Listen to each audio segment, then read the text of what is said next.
One of the guys came to me and said, "You are so young." I was a part and I was a lean champion to learn lean. Now, this plant that I was at, they were planning to close this plant. This was a red-headed stepchild plant. They were only able to do certain amount of construction projects, but what we were needing to do to increase this business, the plant just didn't have the capacity or the skill set to do this. So my journey was to drive change inside this plant, to give us more lead time, to increase the lead time. When I first went to this plant, the on-time delivery, or OTD, in terms of transformation, was about 60 to 70%. My very first Kaizen event was a 5S event. It's when you make things organized. Everything has its place, and every place has a spot for all the things to go.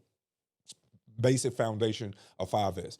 A very successful 5S event. We did a report out, and I'll never forget my leader said, "Okay, you did a 5S event, but when are you going to do a real big Kaizen event that's going to move the needle?" I thought that was a big deal because my lean sensei trained me.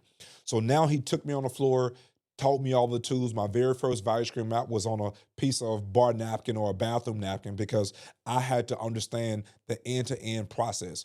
But throughout these 2 years, I learned the application of lean.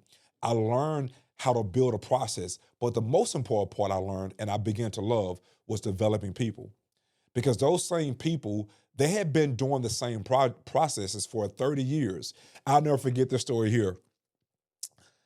One of the guys came to me and said, "You are so young. How can you ever tell us how to do this? We've been doing this job for so many years. How can you tell us how to do our jobs?" Because I was a production supervisor. I mean, when I did my shift, I had 150 people that was under this young mind. I never led anyone, but they trusted me to go there to learn how to lead. And I had to lead with my feet in the fire, if I can tell you.